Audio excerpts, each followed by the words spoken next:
All right, so we are ready for this great panel. We have with us Chuck Ellison, the first police officer on the scene. We also have Travis's brother, Don. We have Dr. Leo Sprinkle, who is one of the first researchers of the case. And at the end there, we have Mr. Travis Walton.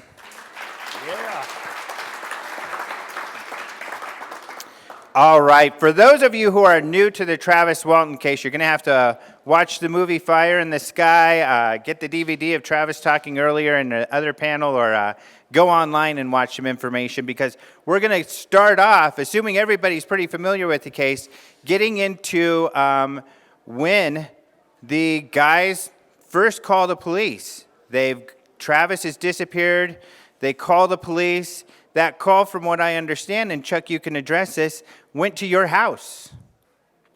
Is that true? When they called... Talking to me? Yeah. Yeah. No, they called my house. Yeah. I was at home eating supper. It was after dark, and I got a phone call from the phone booth at Heber, and it was the boys that was calling from that incident right there to report it. What did they tell you? Well, they were telling me it was incoherent at first. They were saying things like, "You got to come and help us," and I could hear crying in the background and quite a bit of what I call stress in the voices, and they were saying that they got Travis, and of course, you know, that confused me because I didn't know what they were talking about. So I had to get a little bit rough. I said, "Damn it, tell me what you're talking about. Who got Travis?" And so we finally got around to that thing got him. And I still don't know nothing. What thing was it, you know? And I said, you guys, where you at? And they told me, and I said, just stay right there. I'll be there in just a few minutes. And so I went to the scene where they were. And I'll continue from there if that's what you want me to do. Yeah, go. That'd be great. Okay, I arrived at the scene, and excuse me, and when I got there, there were 6 young men. I would say, my guess at that time was that they were probably in their early 20s. Some might have been a little less, some a little more. But being a trained observer, that's what I saw. And they were out there walking around and saying things like, I just can't believe it. And, you know, it's, man, this can't happen. And, you know, things like that. And they were in trauma about something.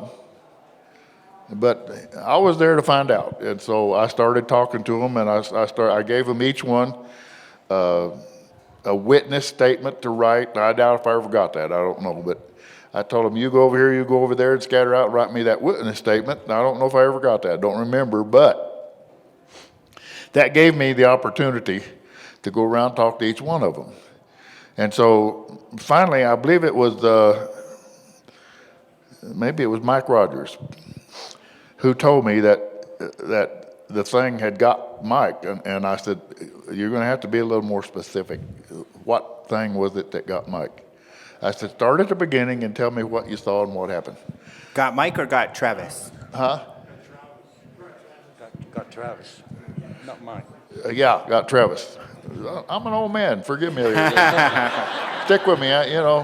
And that was a long time ago. But nonetheless, I started talking to Mike, and he started telling me about they were getting ready to leave the work site. I've seen the pickup. It was an old, maybe an ex-military, I'm not sure. But it had some kind of rack on it, I think. And they were getting in the back and some were in the front. And I didn't see them do that, of course, but I saw the truck and I know the situation. And my understanding was that Travis was on the passenger side of the right side of the vehicle, and some of them were in the back and others were in the front of the truck. If I'm right, it was a single-seated pickup. It was double cab truck. Oh, was it? Let's see, I can't remember everything. But anyway, it was full, and so, you know, like 7 people pretty well fill a double cab pickup. But anyway, he went on to tell me that as they were leaving, this bright object came in a little clearing near where they were and just froze right there. And it was like, I think they estimated, I said, how high was it? And somebody said that it was maybe 50 feet or so in the air. And that might have been right. I don't know. I didn't measure it, folks. I really didn't. But anyway. At what point did they tell you that it was a UFO that they had seen? Nobody ever mentioned a UFO to me. They just said an object in the air? There's a white thing is what I remember. I don't remember anybody saying a UFO. They could have. I'm telling you now, I'm almost 80 years old, so I might have forgot. But in my memory, they were talking about this white thing. So anyway, he described it to me, and of course I'd heard UFO descriptions before, and I realized that's what they were talking about. And so he told me that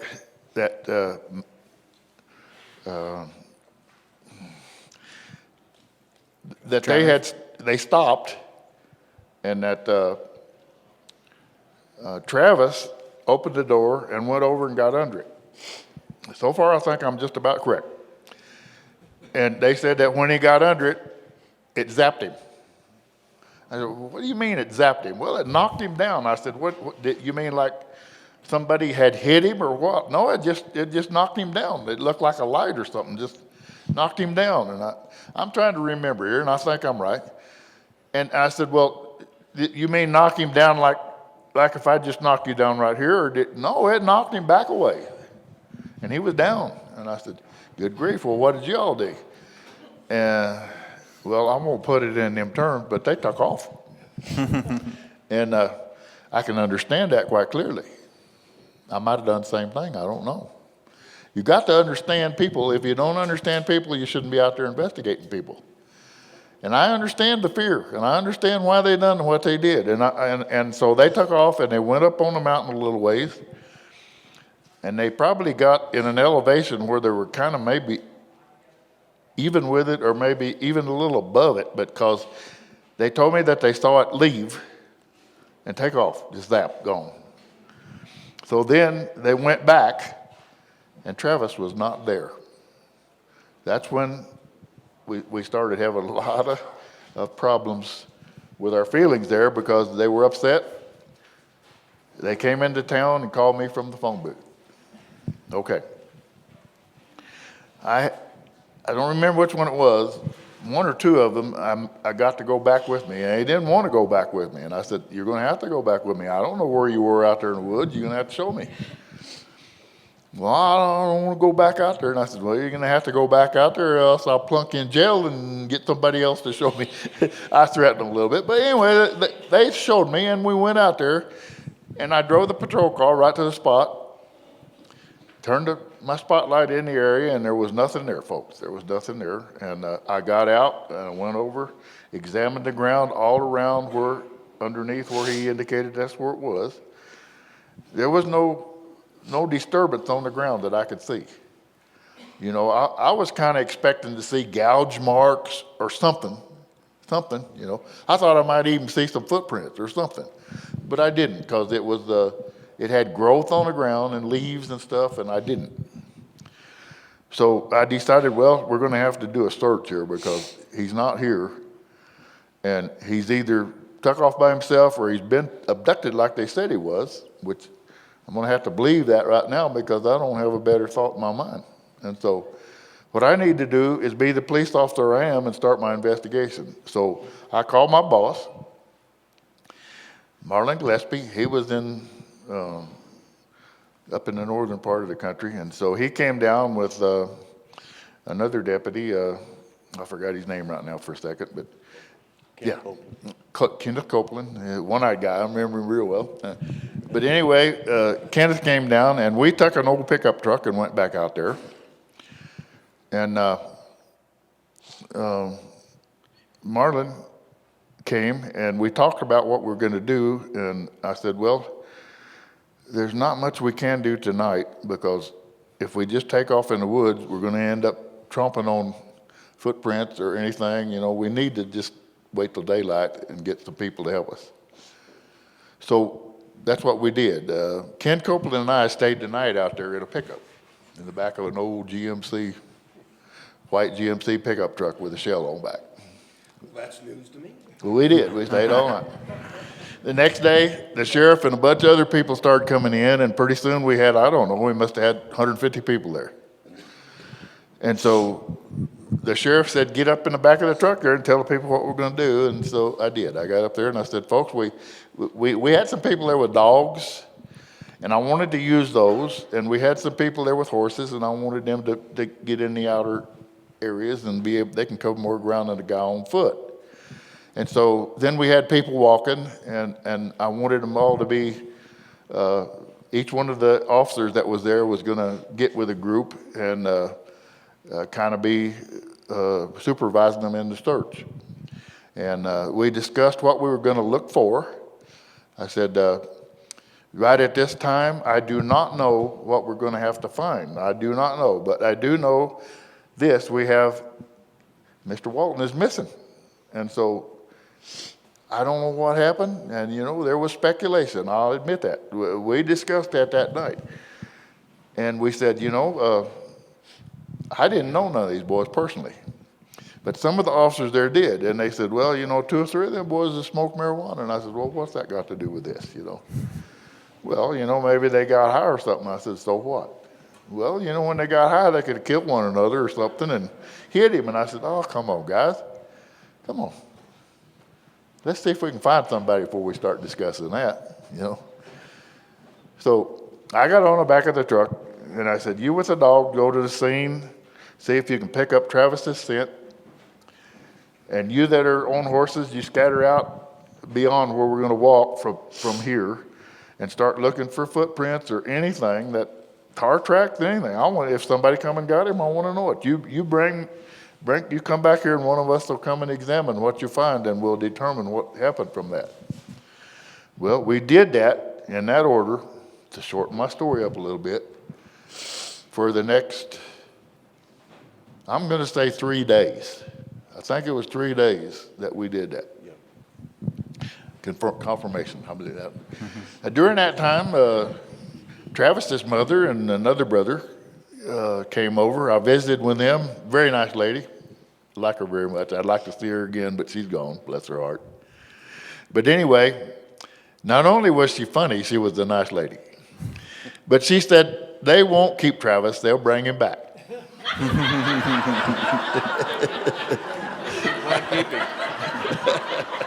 And I wondered, where did you determine that, lady?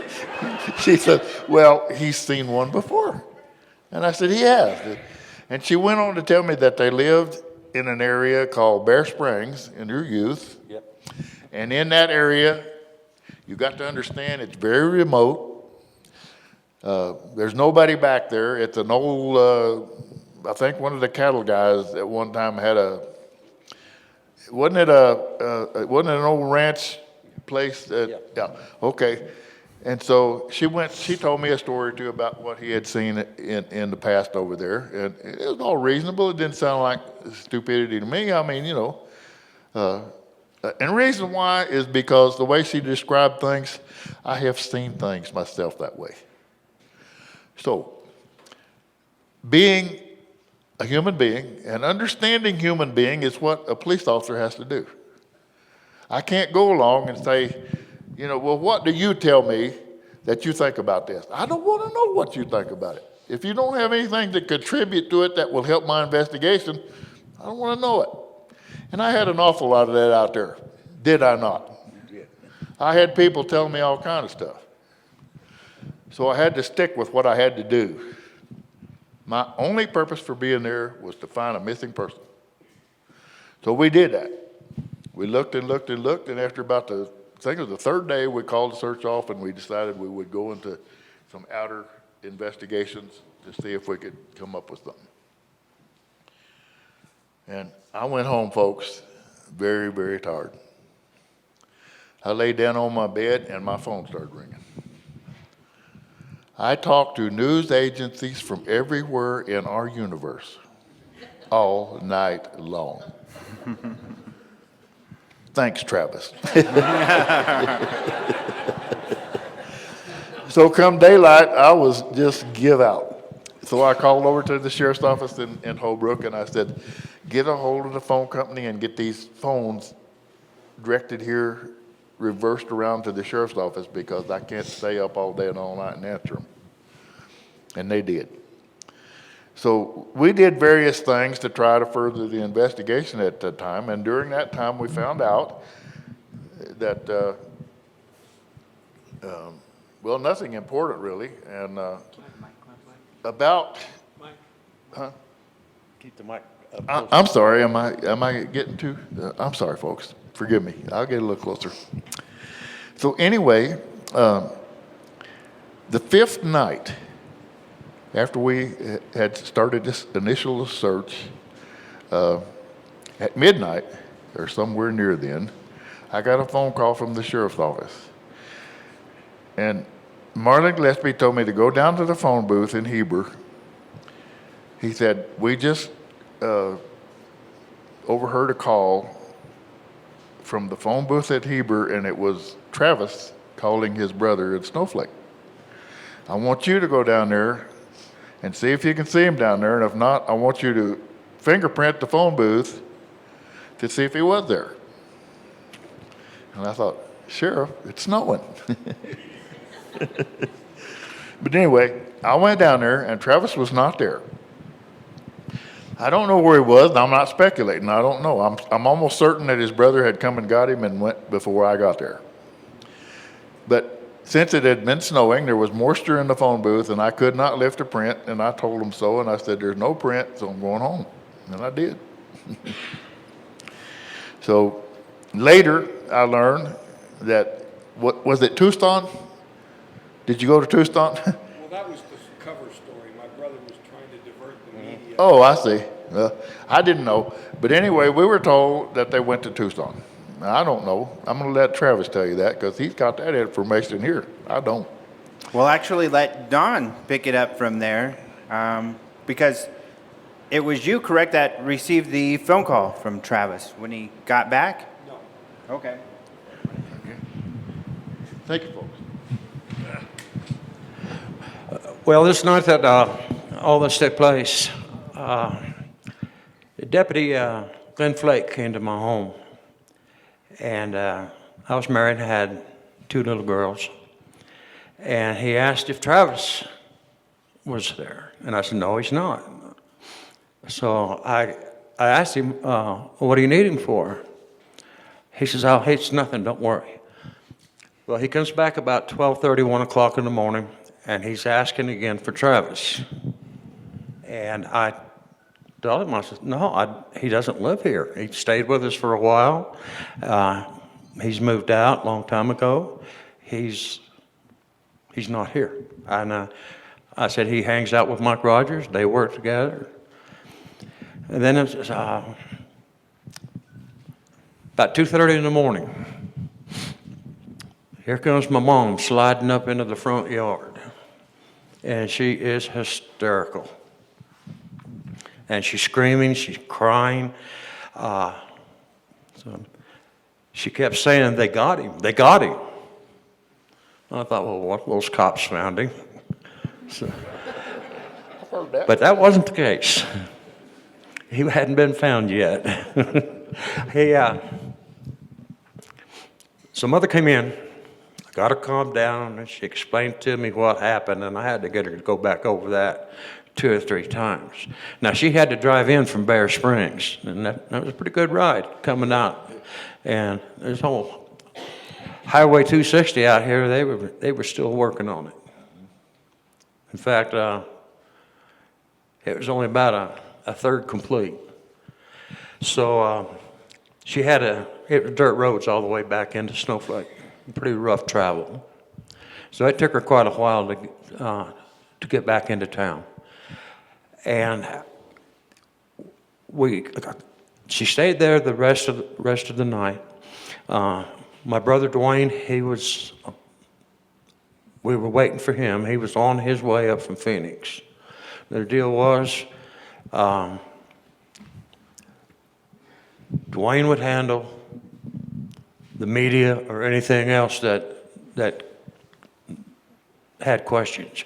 And I would take care of our mother and keep her protected from the media. It was a circus.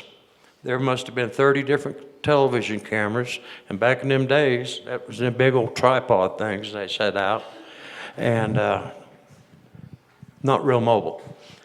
So we had probably 40 to 60 people out in her front yard. And she had a doctor's appointment, and we had to get her out of the house and to the doctor's. Well, she came out the side door of the house. Now, a friend of ours, she went out with a shawl and a hat over her, covering her face up, and that took care of about half of them. When they chased her across the yard. Well, when Mom finally came out the side door, one of the fellas from the London Times that was camped out there, and this was when just before Travis came home from wherever he is at. This fellow went up there and he grabbed a hold of her mother by the arm and jerked her around. Well, the minute he got his hands on her, well, he went down. But it was my job to take care of the mother and make sure that her privacy was ensured. How soon after Travis went missing did the media start to hound you all? People from there, Tucson and the surrounding area, there's some newspaper people from Albuquerque that were there the second day, the second morning early. And from there, they came from all over the world before Travis was returned. They were from Australia, Japan, Italy, France, Germany. They came from everywhere. And it's like they came up here like cockroaches out of the woods. Yeah. Right. So we had it was a circus, and they just did everything they could possibly do to invade our privacy. So I have a hard time with the media these days because of those things. When your mom said they got him, what was she referring to when she said they? She's referring to the UFO. And we've seen a lot of things around the Snowflake area and St. John's area out there, and Chuck's seen some of these things. Been a lot of sightings. But it wasn't something we just talked about. You know, they were there. All you got to do is look up. You don't need us to tell you about it. All you had to do was look up and pay a little attention to some of the things that were going on around you. So, you know, and it's like the old timers there in Snowflake.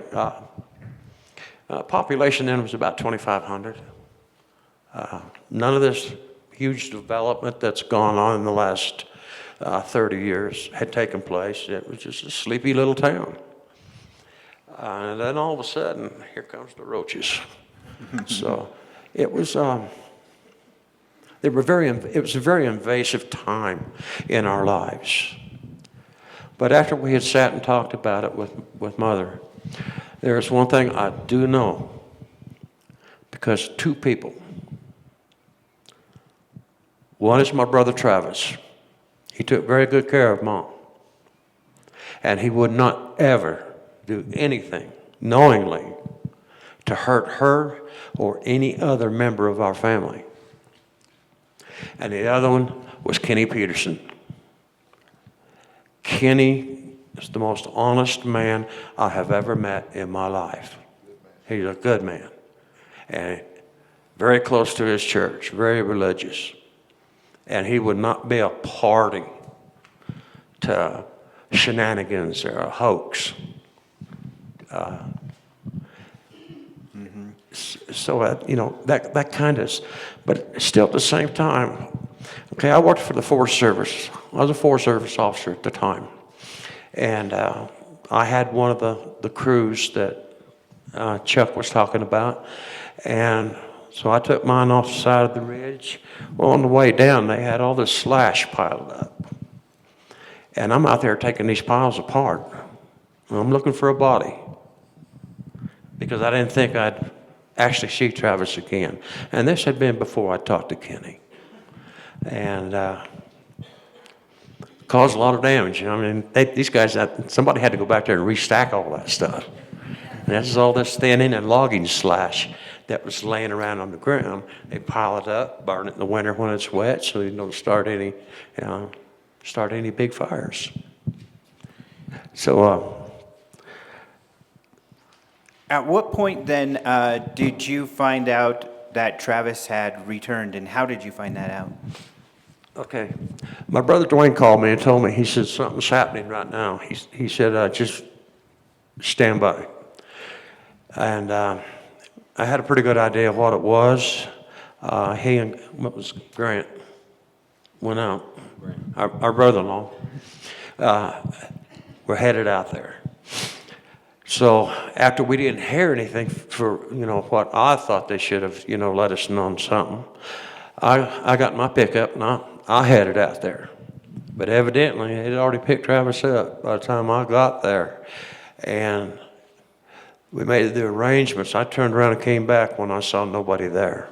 I mean, how many phone books can you find in Hebrew back in 1975? Not very many. So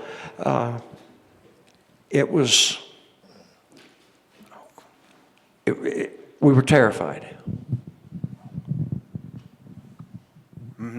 So how did Travis return? Maybe you can explain that. What happened when he did return? How your family handled that? Well, Duane, he took charge of Travis. They loaded him up, snuck him out of town, and we put out several different stories of where Travis was going or where he would be. Tucson being one of them. There was Los Angeles popped up. So, we kind of sowed the seeds, so to speak, and nobody had any idea, especially Chuck. This poor guy was on the line. But Travis did not make an appearance to law enforcement until we knew that he was physically stable, emotionally stable, to be able to handle what was in front of him. Because it was rough. So Travis disappeared again. But this time we know which UFO took him. So as I understand it, he was in Phoenix and he was in Scottsdale. Moved around a little bit because people did know where Duane was. I had a business, so he was in the phone book, and had to keep him moving. Mm-hmm. And he did a mighty fine job of it too. Dr. Sprinkle, so next the ufologist came, and how did you find out about it, and what was it? Explain the organization you were with and how you were pretty much dispatched to investigate. Yes, when I heard about Travis and his experience, I was talking on the phone with Jim and Coral Lorenzen of Tucson, Arizona. They had come from Wisconsin and established APRO, Aerial Phenomena Research Organization, in '61, I believe. When I finished doctoral studies at the University of Missouri in '61, I joined NICAP, the National Investigations Committee on Aerial Phenomena, and I joined APRO, Aerial Phenomena Research Organization. And with my interests, I became a consultant to APRO. Jim and Coral Lorenzen had Dr. Jim Harder, a professor of engineering at Berkeley, and Dr. Frank Salisbury, both of them PhD, Doctor of Philosophy. He was a plant physiologist at Utah State. So we had an opportunity for several years not only to be colleagues, but also to investigate various cases of extraterrestrial encounters.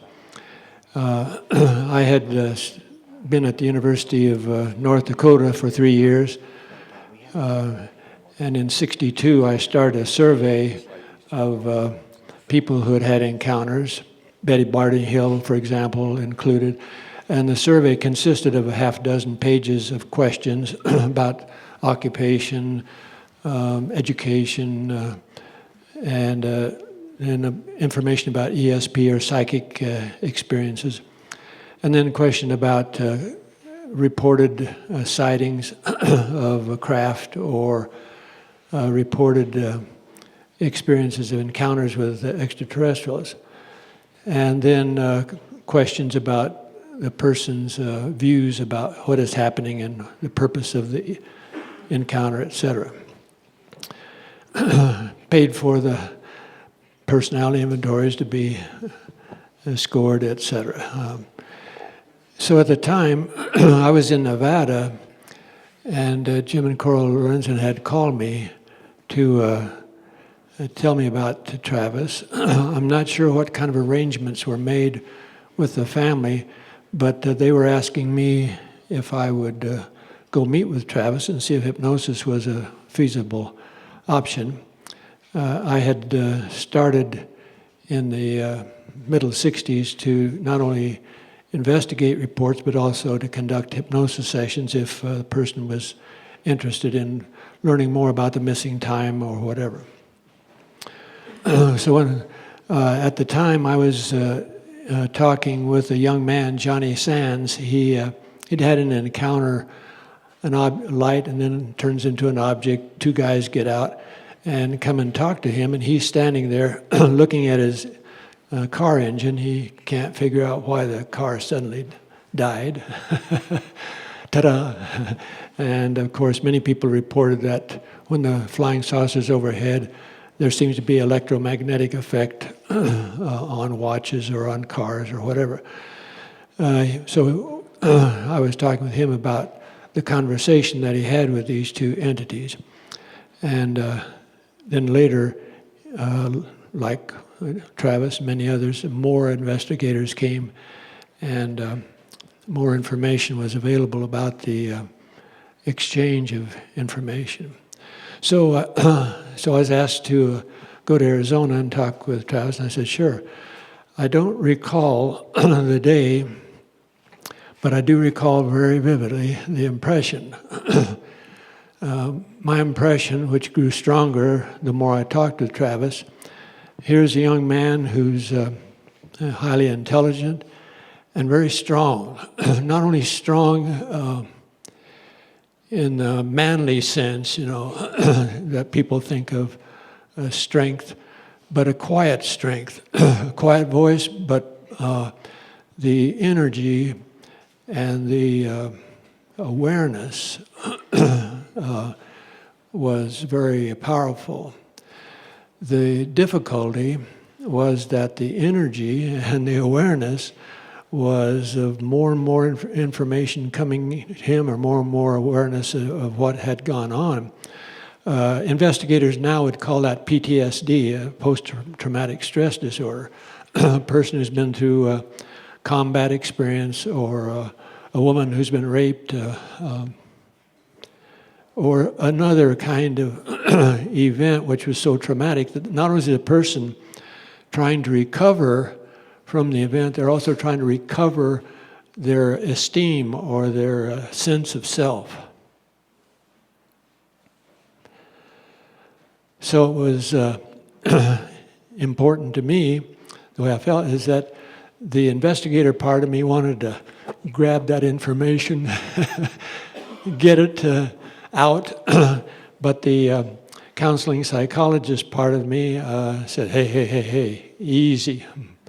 As we talked, Travis and I agreed that it wasn't appropriate to do a regular kind of hypnosis session right then, so we did some self-hypnosis, some relaxation, not only to ease the situation that we were experiencing together, but also to help him, if feasible, to deal with the stress that he was experiencing.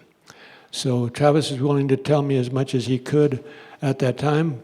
I'm sorry, but 85-year-old memory says I don't remember what we talked about. Maybe Travis does. But if he doesn't, that's okay, because it once again was impressive to me that not only was he an impressive kind of person, but he had an impressive kind of experience.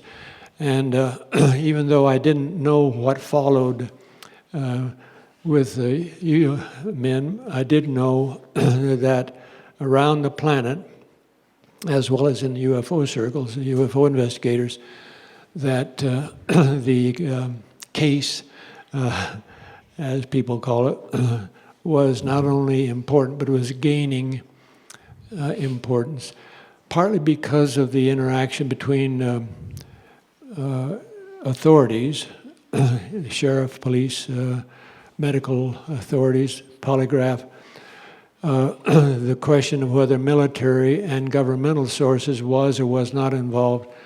Those kinds of questions became more and more significant. And as I watched people talk about Travis Walton, I could see what unfolded in my perception was what other people were seeing, that there was a lot of controversy, a lot of accusations, a lot of questions that, to me, reinforced my view about the whole phenomenon. One person said it's a giant ink blot test in the sky. And so the ink blot test, what is it? People say, well, I know what that is. Or other people say, I don't know what the fuck it is. But whatever it is, we project onto it who we are. And in that way, we learn about ourselves, not about the ink blot in the sky. Mm-hmm. Another question, Leo, maybe you could also share what alien abduction was not a thing back then. There weren't movies. Now it's in movies and television shows. What was the research of that sort of phenomena? What was the status of it at that time? Well, from my perspective, it was not only alive and kicking, but it was known among ET investigators, the encounters, that this was going on. I talked with a young man in Denver, I think it was 1966, who talked about going up in a spacecraft, up the stairs, into the craft. And so his memory became more clear during the hypnotic session about what was going on. So that was 66. So by the 75, I don't know how many people I had worked with. I used to keep track. After 100, I was busy with the university activity and home and family activity and UFO. I don't know how many. Now I think the person who's done the most is a woman in California who's got many cases.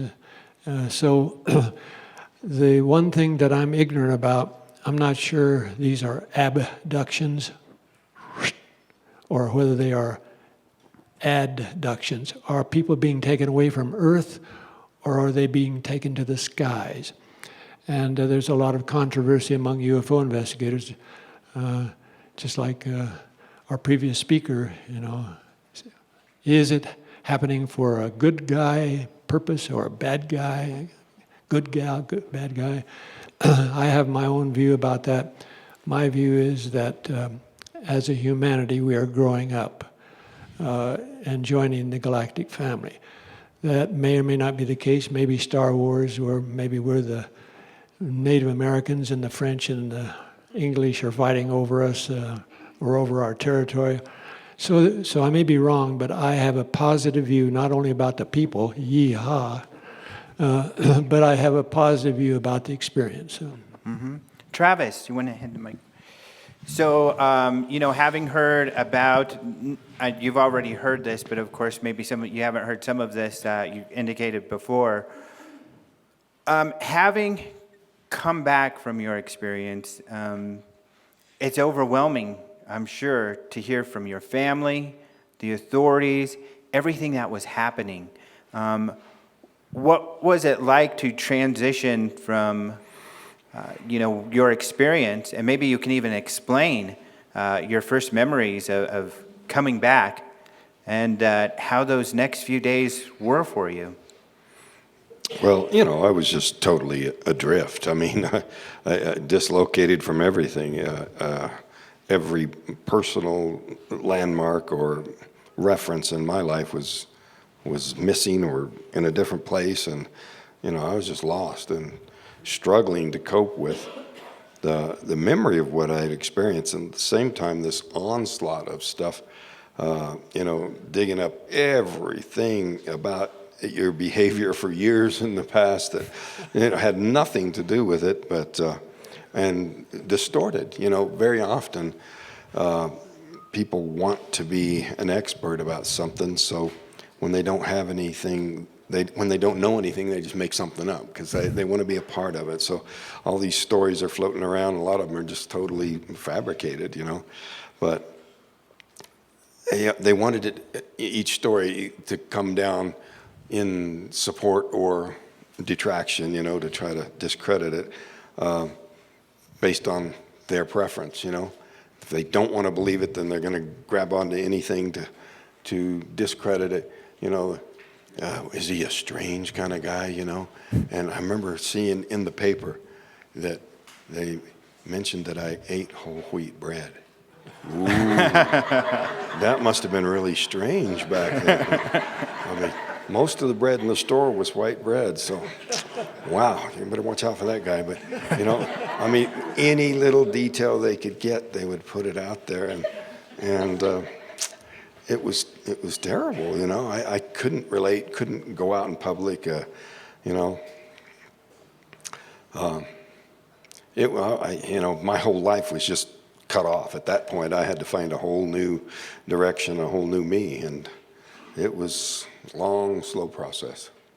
Mm-hmm. Chuck, maybe I'd like to ask, the case changes from a missing person to an abduction. However, the police, I mean, what were you left to do? Were the police left to figure out, was this another human who abducted him, and then you got to chase this person down? Where were you all left?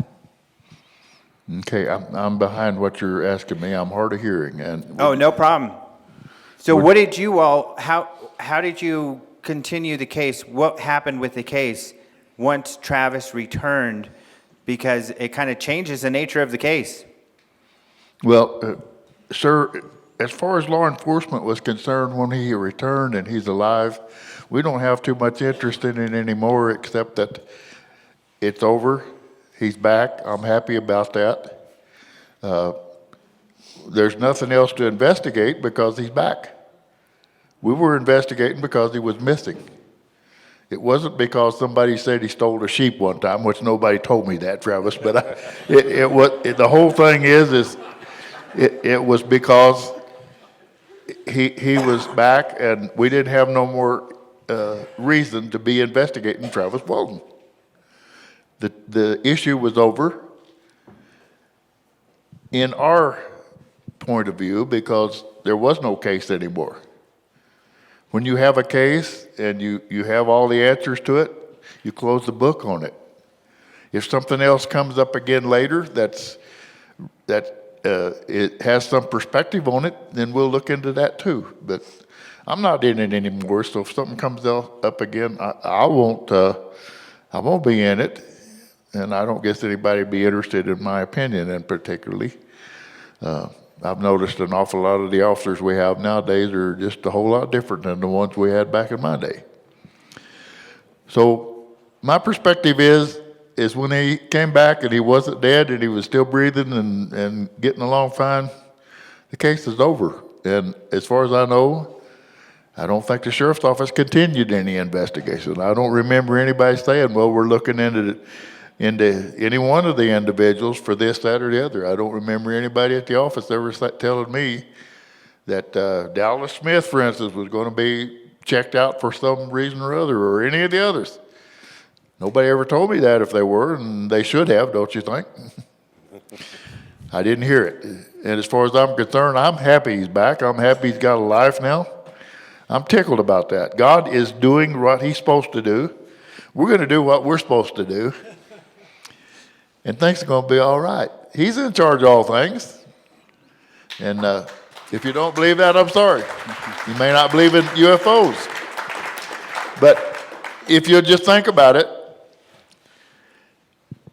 if he said, in the beginning, God created the heavens and the earth, then why do you think there's a problem with him sending some UFO to give us a little interesting things to do and think about?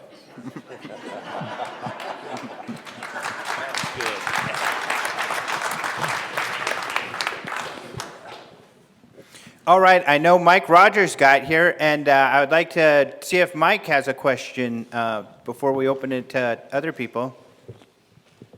Well, this is the first time I've seen Leo or Ellison, or I've seen his brother here, Don, recently, but good to see you guys. I don't Good to see really you, have a Mike. question for anybody. I'm used to answering, but I'm not used to giving them. Having listened to all of this, I mean, you shared a lot yesterday about your experience, but do you remember then those periods of time? And for instance, when they were talking about the media coming down, I mean, did it have a similar effect on your family? We don't really have room up here. I feel better right here. Yeah, we figured Mike Chuck's would. lap. Mike's not the stage kind of guy. Yeah, the media was a big thing to me because it had a great impact on everything. And mainly because the skeptics came after me for some reason, tore my life apart. My wife divorced me a year later, approximately less than a year later. So it had quite an impact. Let's go ahead and open it up for questions from the audience, and people can go back to the AV area, and we got a very enthusiastic. It's Karen. So you told me that you've seen some UFOs in your time. Can you tell us about those? Yeah, you. Yes, I have seen a UFO. Let's put this in perspective. UFO means unidentified flying object. Okay? It didn't mean I see the booger man. I was working for Maricopa County Sheriff's Office years and years ago, and out east of Mesa, some of you may be familiar with, there's a couple of hills out there called the Twin Knolls. East of Mesa, I think they're on the north side of the interstate there. And along about 2 o'clock in the morning, I used to go up there in my patrol car and park and take my field glasses, and I could see everywhere. And I could see people, and I made some cases by doing that because I'd see cars going around, stopping here and stopping there, so I'd sneak down and stop them, and they were breaking into houses. Guess what? So see, it paid off to be there, but there was one night I kind of wish I wasn't there. I was sitting on top of that mountain about 2 o'clock in the morning, and Williams Air Force Base, back then, it's not there now, it was operating and it was there, and I was looking at something about like that light that stared me right in the eye right there, right square over Williams Air Force Base, and I thought, where did that come from? And I looked at that and I said, that ain't supposed to be there. It's too far above the base to be a light that they're using. See, I reasoned with myself for 10 minutes or so about that light. And I watched it. And in just a moment, that light went zap. And it was gone. I could see it go. There was not a tail behind it. There was no noise. And it went straight towards the Air Force Base on the other side of Phoenix. I didn't see it go plumb to the Air Force Base, but it went that direction. Folks, that startles you. It really does. I mean, it didn't scare me. I just thought, what in the world can that be? We ain't got no airplanes that'll do that. If they do, they've never told me about them.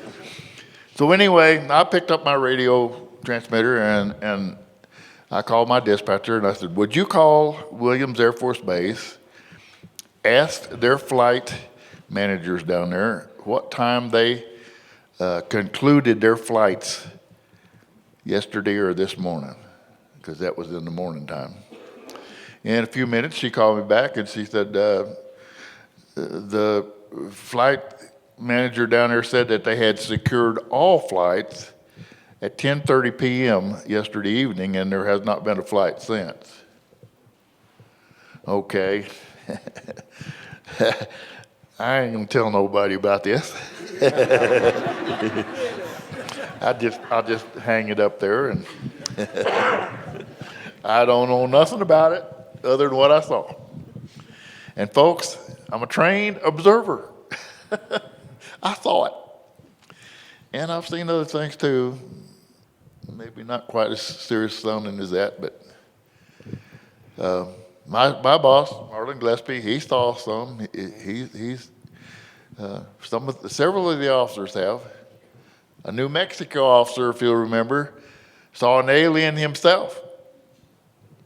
He saw an alien. In fact, I think one of them went and grabbed this alien, and he died from his immune system, just shut plumb down, and he died. Are you familiar with that case, sir? Yeah, that was in Socorro. Yeah, Socorro.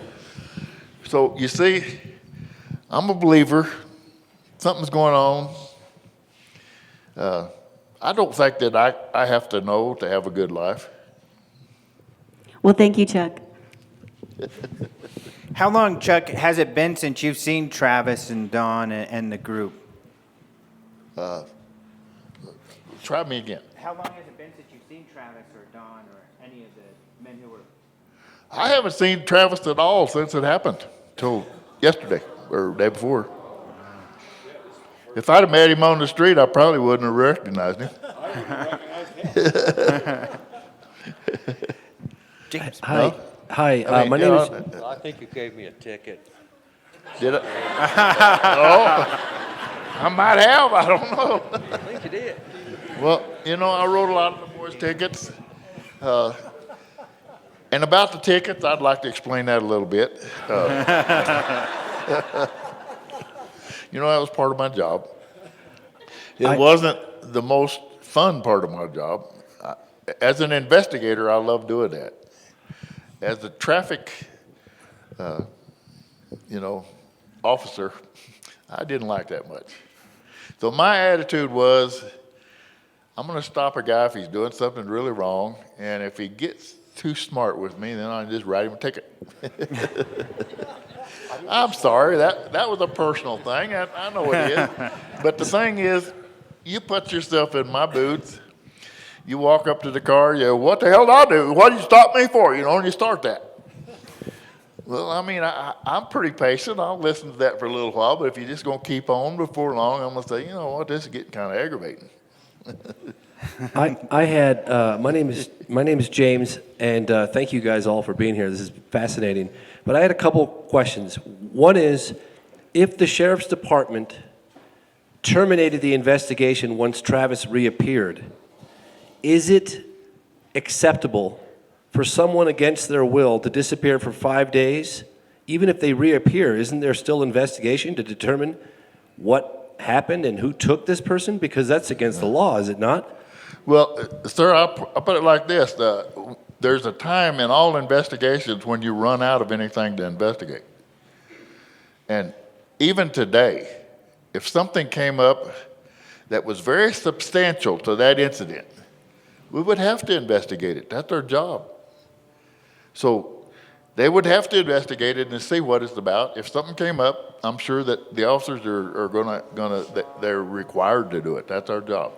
Does that mean that investigation, it might have been stopped, but it has never been closed to the point to where we ain't interested in it no more.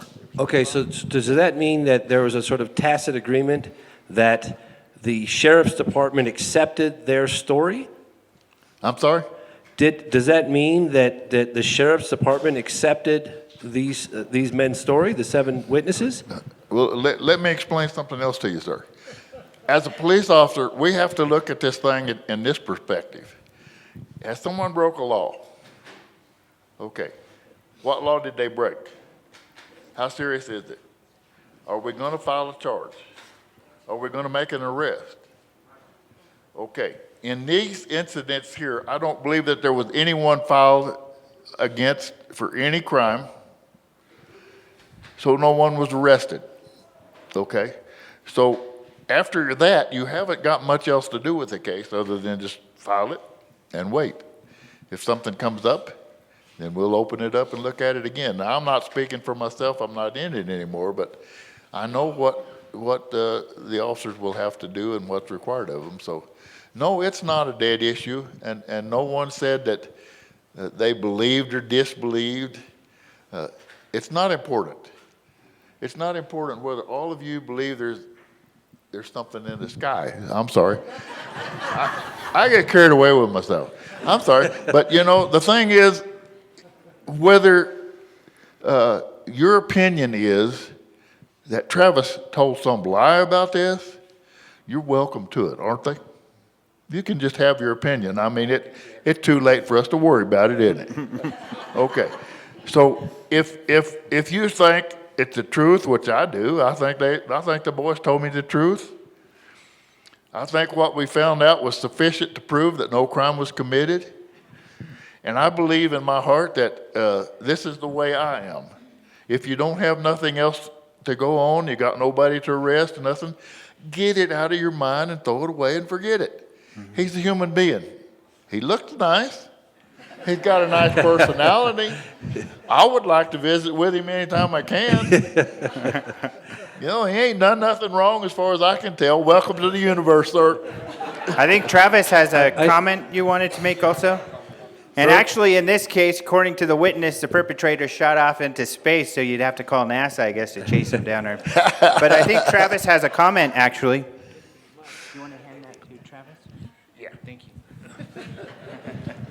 Well, there were some debunkers that were urging the sheriff, come on, like, prosecute these guys, you know, and they come up with the most absurd, you know, reason that the sheriff ought to prosecute. So the sheriff actually called a press conference because, you see, the pressure was the sheriff was being manipulated because the debunkers sent the stuff to the media at the same time as the sheriff.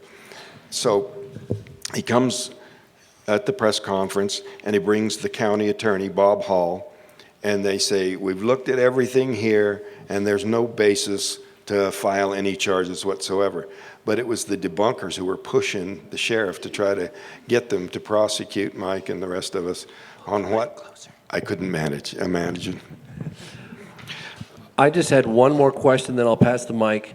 Who was on the receiving end of the phone call the night Travis reappeared? And could you recreate the feeling that you got on the other end of the phone when Travis made that infamous phone call? My brother Don was not the one who received that call. It was my brother-in-law Grant. Okay. And there had been so much harassment, and a lot of it was phone calls. You know, people would make prank calls to my mother, who's suffering, you know, in terribly over the loss, and they're calling up, making these what they thought was funny. And so Grant thought this was another prank call. And he's real sarcastic like. He says, I think you got the wrong number. And he starts to hang up on me. So I start screaming, no, it's me, you know. And he was very cautious, but then he said, okay, I'll get your brother and come and get you. And he mentioned my brother Duane, and Duane doesn't live here, Don lives here. So I thought, well, why would Duane be here? But because I thought it was still the same night. But other than that, you know, I collapsed. I don't know how much time went by, but it seemed like almost immediately my brother was picking me up and putting me in the truck. And do you recall what was said? Like, what was the extent of the conversation? It was pretty brief because I was at the end of my energy. I ran all the way to that phone booth with the last of my strength, and the first phone booth that I went into, the one on the right-hand end, was out of order. So I went into the middle one. And so the guy at the tire shop has this story that there was a pile of quarters there that I put in the phone. Now, the phones in this part of the country, back in those days, you would just pick up the receiver and dial 0, the operator would answer, you know. So I didn't have to have a coin. And I made a collect call to Grant. And just a little bit of a side, I found out later I was talking to a radio host from the Great Lakes area. And because I'd done an interview with him. And he said that at the very moment that I was calling my brother-in-law Grant was simultaneous with the wreck of the Edmund Fitzgerald. And 29 crewmen disappeared, but he was saying that there were UFO sightings in connection with that wreck, and that they actually scrambled military jets there in the middle of the storm because of these UFOs. But one of the crewmen's name was Grant Walton. So it's just an interesting coincidence, as the radio host told me about. Travis, now that it's been brought up, do you feel the police should have done more? What were your feelings about the investigation? I think that the sheriff's department did an incredible job. You know, Marlon Gillespie was extremely professional, and he was dealing with a very difficult situation. You know, he had other duties. I mean, they still got law enforcement. They still got all the regular law enforcement stuff going on. And to have this thing suddenly take over your lives. And, you know, during this period of time after this happened, Sheriff Gillespie had one of his sons die in a motorcycle accident. So I mean, he was coping with a huge amount of stuff. And I find no fault with anything they did. Mm-hmm. And I want to ask that question to Mike, since he had dealt with law enforcement a lot more. Do you hold any, are you anger or resentment towards the way they treated you? Who? The police. Oh, no, not really. Not anything unusual. I didn't like them accusing us of murder. Hey, these guys show up, they're all upset, and they say, he might be dead, he's gone. What would you think, Mm-hmm. But in hindsight, I mean, like, you have your outlook is you understand that they were doing their jobs. Yeah, and, it's a reasonable suspicion under those circumstances. And they pursued it, found nothing to support it, and that was the end of that. Mm-hmm. So. And do you feel similar, that they were just doing their job? And Well, yeah, but I did feel pretty intimidated by, when we went down to the courthouse, there's, 50 news people there. And once we were in there, we felt locked. I think we were locked up. They weren't letting us go anywhere. If we'd have flunked those polygraph tests, we wouldn't have left that place. Yeah, jail was in the same building. And that's an aspect I don't know that a lot of people know, that they were detained. And if they wouldn't have passed the test right, we visited the courthouse with you, they wouldn't have left the courthouse. So we have another question. Hi, my name is Andrew Daniel Wells. I want to thank you again for hosting the summit. One thing that Chuck did say kind of begs a question in my mind, so to speak, that you had seen a UFO previously. Oh, that's just a confused story. It was actually my brother Duane who had seen a UFO about 8 years before. And for some reason that, was blown way out of proportion in terms of, this was a daylight sighting of a craft where, you could see that it was some sort of a non-airplane kind of a thing. Now, the family had seen lights in the sky like everybody's seen, but on occasion. But the UFO skeptics, the debunkers said, oh, not only does Travis come from a UFO family, he comes from a UFO culture. This whole area is just obsessed with UFOs. It's just totally ridiculous, as far from the truth as you can get. Just one other question regarding that. Had you seen any UFOs after your experience on November 5th, 1975?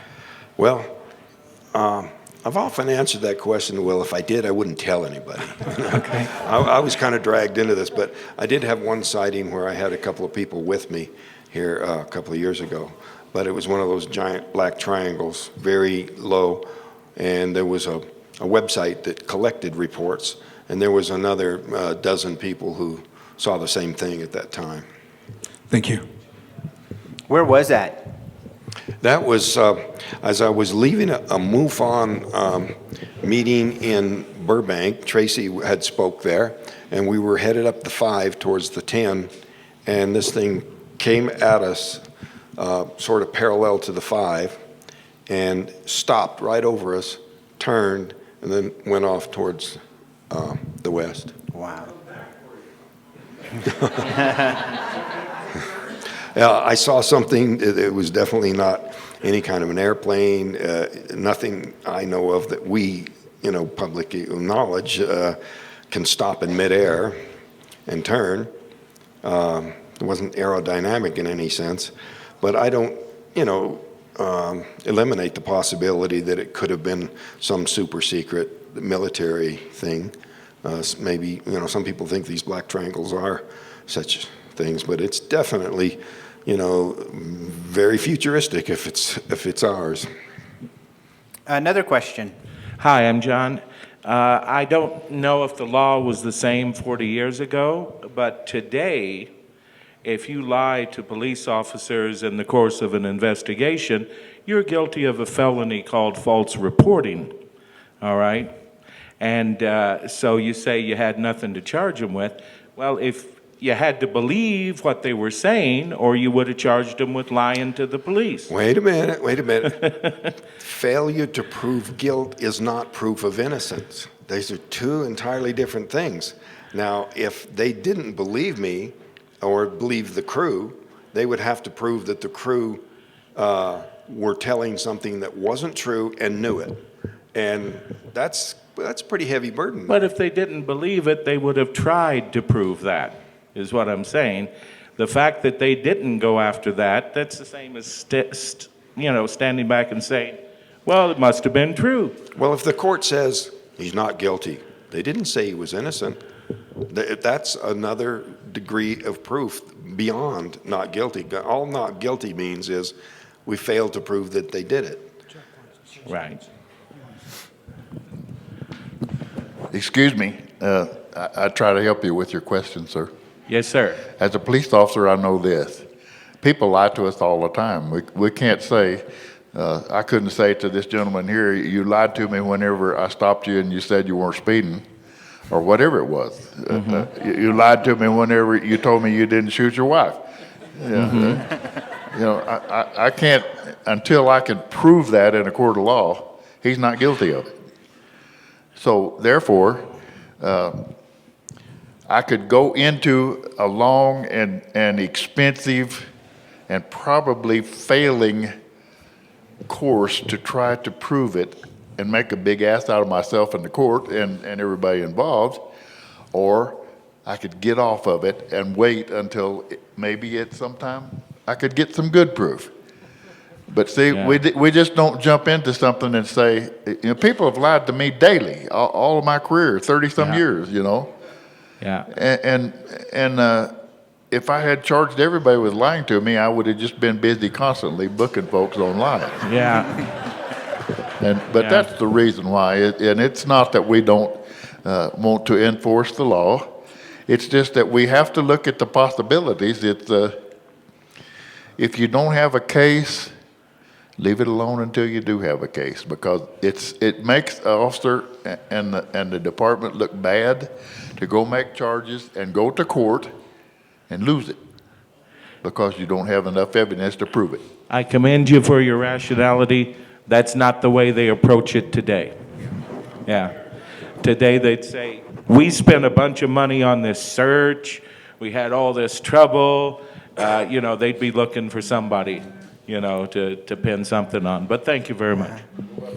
Well, luckily it hasn't been my experience, because I'll admit, unfortunately, I've had to tell a white lie or two to a police officer when I've got pulled over, and I'm not in jail for it.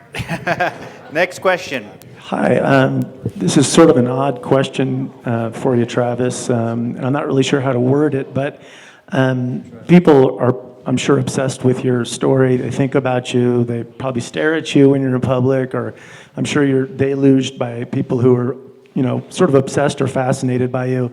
Do you ever feel like people are maybe sort of deifying you, like worshiping you almost, like people want to touch you or get near you, like maybe you're touched by like an angel or something. Do you ever get a creepy feeling from people that approach you?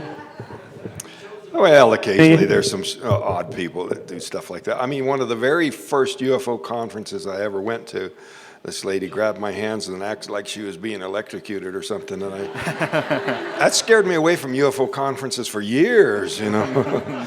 But anyway, no, you know, I try to be taken for myself, for normal, and try to overlook that kind of stuff. You know, people looking for something strange. It was especially intense at first, where the most ordinary things would be seen as really strange, you know. They needed to have a story to tell, and if it was a little bit wild or weird, that made it all the more interesting to the people they were telling. So just an ordinary thing, like I was out with the family, we went roller skating, and I'd never skated before, so I fell down a lot. So, you know, well, he'd fall down, and he had the weirdest look in his eyes, and he'd get up, and he would take off again. And I mean, they just made a big thing out of it. It was just simple learning how to skate, you know. And but you know, all that bad stuff and all those stories about trying to make you seem like you were crazy or something like that, you know, you got to take. You know, you have to accept the bad, so you may as well accept the good with it, you know. I don't know that it balances out, but... I guess one last question would be I have for you, Travis. I know putting together this conference, it's been really important for you. You've been wanting to, for instance, get Chuck out here, get Don to talk about this, and for them to share their feelings. And for instance, like Chuck said, he hasn't seen you for 40 years. But it's not like you chose to even inquire. I don't think you even asked Karen, what did he say? Did he believe me? Did he not? You know, how do you feel when what motivates you to get people to come out? Because Chuck could have said, I think these guys were full of it, and I thought that from the beginning. Well, you know, one officer, we mentioned Ken Copeland, he was the undersheriff. He said stuff like that. He was kind of unprofessional in some of his comments to the media, but generally speaking, you know, the sheriff's office was very professional, and, you know, they've got a right to their opinion, and I think the investigation, the documentation we've provided to undercut all these theories that the debunkers came up with really set the record straight. And, you know, the suggestion that it had something to do with the Forest Service contract, well, the contracting officers, you know, were willing to sign an affidavit that didn't make any sense. And so all those kinds of, you know, like the polygraph evidence, it stands for itself. And, you know, the sheriff's department taking the initial stance that a murder had been committed, and, you know, or even investigating whether a hoax had been perpetrated, you know, that's all well and good. And the fact that it withstood the test of these kinds of inquisition speaks in favor of the incident. You know, the fact that the polygraph examiner began with, you know, pretty much thinking that a murder had occurred, that's a good thing, you know, rather than saying, well, he was half believing before he tested him, you know. The fact that the investigation turns the opinion back around the other way is even, you know, more to the credit of what actually happened here. Mm-hmm. All right, well, that hour and 15 minutes flew by, but we are finished. You know, join me in thanking these guys for coming. This was great.